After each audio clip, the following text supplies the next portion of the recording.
Good morning and welcome to our song and story. We have some special things planned today. Another rainy day here in North Carolina.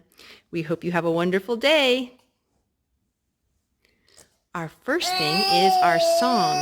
We have a song about the Lord is my shepherd that we want to share with you this morning. We're so thankful that the Lord is our shepherd. The Lord is my shepherd, I'll walk with him always. He leads me in green pastures, I'll walk with him always. Always, always, I'll walk with him always. Always, always, I'll walk with him always. We want to always walk with Jesus, don't we, Nathaniel? Yeah. Look, Andrew, we've got a book for you. It says, "That's not my dinosaur.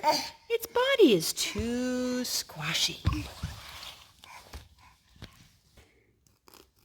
"That's not my dinosaur. Its tail is too fuzzy."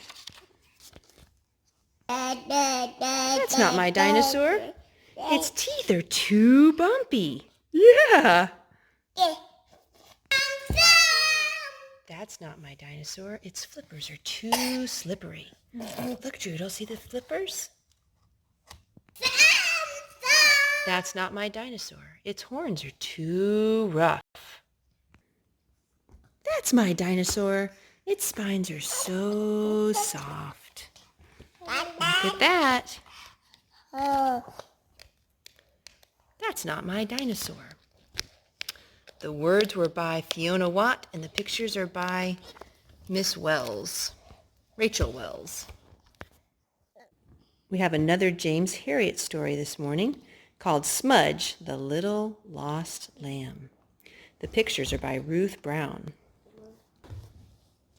Harry had gotten up very early in the morning to help his father with the lambs. He'd enjoyed holding the ewe and then rubbing down the newborn lambs with straw to dry them.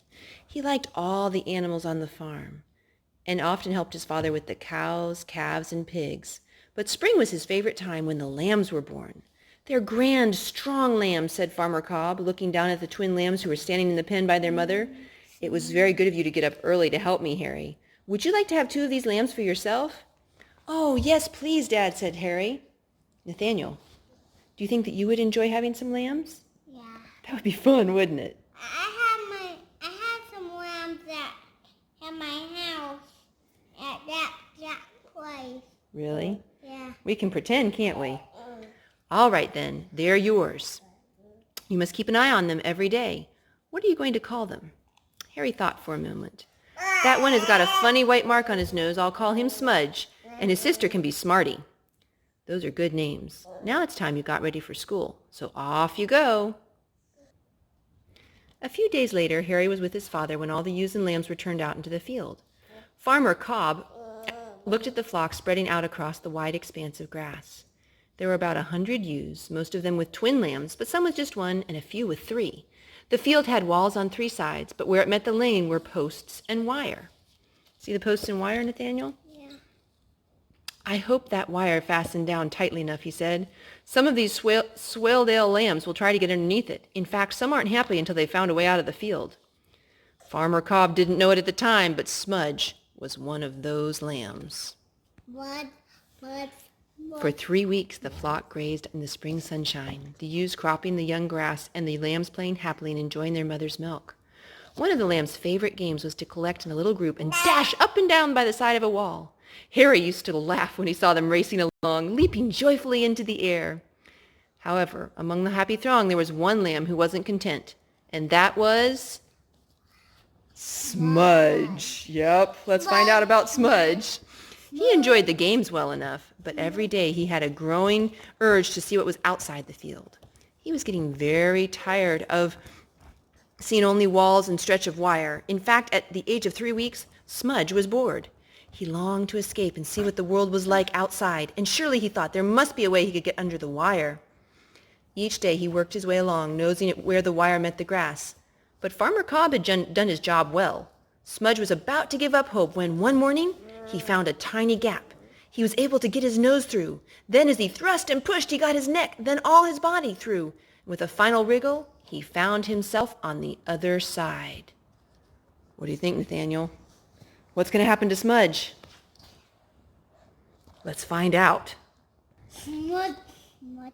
Oh, the sensation of freedom was wonderful as he looked up and down the pretty little country road. He could go wherever he pleased. The whole world was his to explore. And he felt quite sorry for all his friends still imprisoned in the field. Oh, how clever he had been, he thought, as he puffed out his little chest and strutted along to the bend in the lane.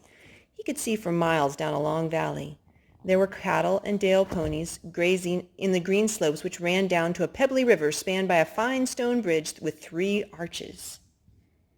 He gazed wonderingly at this new sight for some time. Then he nibbled on the long grass by the road before running and skipping gleefully in the other direction. He was thrilled to be able to see the battlements of a ruined castle towering over the roofs of the village a mile away. This was such fun. He leaped high in the air for sheer joy. He felt so important now. None of the other lambs knew anything about this fascinating world outside the field. As he trotted around, picking at the grass, looking eagerly around him, he knew that this was what he had always wanted. Smudge, smudge, smudge, smudge, smudge. Smudge, Smudge. After about an hour of exploration, Smudge glanced through the wire and could see his sister Smarty suckling her mother, her tail wagging furiously. Suddenly he realized he was hungry. He decided he would slip back and have some of that lovely milk before coming out again. After all, he could do just as he liked now. He pushed his nose at the wire, but where was the gap? It wasn't where he thought it should be. As he worked his way along without finding an opening, his heart beat faster. And when he tried again and again without success, he began to get really frightened and baa loudly for his mother. She replied to his shrill call with a deep ah. But she couldn't do anything to help. Oh no. Soon there was a deafening chorus of Smudge's high-pitched baa and his mother's deep baa. All he wanted now was to get back into the field. But his fear turned to terror as a huge dog came along down the lane, rushed at him, barking and snarling. Oh, poor little Smudge. Smudge ran away as fast as he could, and just as the dog was about to catch him, he dived between the bars of a gate into a field on the other side of the lane. He was safe from the dog, who couldn't get through, but Smudge found himself looking into the face of an enormous bull. He'd never seen such a monster, and when the bull bent down until the shining bronze ring in his nose almost touched the lamb's face, Smudge fled at an even greater speed. He ran and ran and ran over the pasture until he came to a gate which opened to the main road. He looked back. The bull was still lumbering after him, probably just out of curiosity, but Smudge in his panic shot straight across the road between the speeding cars and a bus whose passengers stared at him. Oh no, lambs shouldn't be anywhere close to a road, should they, Nathaniel? No. He soon found himself on the outskirts of a village where he hid in a shed. He stayed there for ages, too frightened to move, but when it was dark he ventured out into a strange, unfamiliar world. Where was he? Where was the field with his mother and Smarty? How he longed for them. As he walked slowly along the road, he felt hungrier than ever and now was exceedingly tired. He was so weak he could hardly do more than stagger from side to side.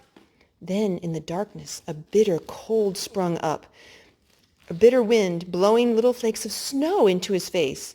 Within a few minutes, the kind of blizzard which sometimes appears without warning in the Yorkshire spring was raging around him. Poor Smudge. What do you think? He's in the snow. Look, Nathaniel. Smudge's faltering steps took him to a cottage just visible in the darkness, and he huddled against the gate. He tried to find some protection from the driving snow, but there was no shelter, and he did not have the strength to walk any further. He felt very, very tired and very, very cold, and as he curled himself up and fell asleep, the big flakes of snow fell steadily on his body. Penny Robinson was returning from her music lesson with her mother and was about to go through the gate when she noticed a little heap of snow at her feet. She pushed at it with her shoe, and when she cleared the snow away, she cried out in surprise, "Oh, look, Mummy! There's a tiny dead lamb under the snow." "A lamb? It can't be," exclaimed Mrs. Robinson. Penny looked closer. It is, and maybe he's not dead. I think he's still breathing." She picked Smudge up in her arms and hurried down the garden path. Inside the house, she put him on the kitchen table where he lay very still with his eyes closed. Penny brushed the snow from him and rubbed him with a towel, but he did not move, and his wool stayed damp and bedraggled. "We must get him warm or he'll die," said Penny. Then she had an idea. She ran up to the bedroom and fetched her mother's hairdryer and began to blow warm air on his tiny body. Again and again she sent the heat from the dryer from head to tail and back again, waiting for some sign of life from the little creature. Far from way down in the depths of the icy sleep, Smudge became aware of the delicious warmth swirling around him like a summer breeze thawing him out, drying his wool, pulling him back into the world. It was like a lovely dream, as though he was back with his mother on the sunny hillside field. When he opened his eyes and looked up into Penny's face, she laughed in delight. Look, it's working. He's coming around. She continued using the hairdryer, fluffing up the wool until it looked just the same as when Smudge had left the field. But still, the little lamb didn't move. He's so weak, he needs some food, Penny said. Where's the bottle I had when I was a baby? Mrs. Robinson laughed and got the bottle from a cupboard, filled it with warm milk, and gave it to Penny. When Smudge filled the teat in his mouth, he knew what to do. He had hardly any strength left, but he could still suck, and the level on the bottle went down rapidly. Penny refilled the bottle, and Smudge sucked again until his little stomach was full to bursting. He began to feel much better, and he looked around him at yet another strange place, the cozy kitchen with its cheerful fire. It was all new to him, but much better than the cold world outside. Penny made a bed for him in a cardboard box by the fireside, and he drifted into a deep, contented sleep. Next morning, Penny was delighted to find him out of the box and running around the room. What shall we do with him? She asked her mother. He's so sweet. Can I keep him as a pet? I don't think that would be very convenient, her mother said. He's going to grow up into a big sheep, and we have only a small garden. We must try to find something out about him. Penny gave him another bottle of milk and then went off to the school in the village. When the teacher came in, Penny put up her hand and told the class about the lamb she had found. Well, that's interesting, said the teacher. I wonder where he came from. As she spoke, Harry Cobb, who was in Penny's class, put up his hand and jumped to his feet. Please, miss, we lost a lamb yesterday. He was really my lamb. My father gave him to me, and he was missing when I got home from school. He turned towards the girl and held out his hands. Is he about this size, Penny? And does he have a black face with a white mark on his nose? Yes, she replied. That's Smudge. That's my lamb. After school that day, the snow had melted away, and Farmer Cobb went down to the village in his car to collect Smudge. Penny went back to the farm with them, and she and Harry watched the little lamb as he was reunited with his mother and sister in the sunny field.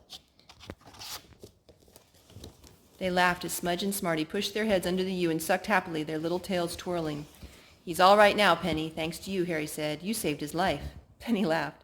It was really the hairdryer that saved him. There was only one thought in Smudge's mind as he enjoyed his mother's milk. This was where he wanted to be. He would never, ever try to get out of the field again. Smudge, the little lost lamb. So we have a 100% chance of rain today, and it's living up to its name, 100%. We decided to take a walk. Needed to get outside for a little while. Hey, brother. Hey, I want mine. Whew. Rain is coming down, isn't it? Yeah. Yeah, I want that. Hey, brother. Andrew. Yep, it's raining. Oh, well. We can sing in the rain, right? Just singing in the rain. What a glorious feeling. I'm happy today. What you doing, brother? Making what? They're making a puddle.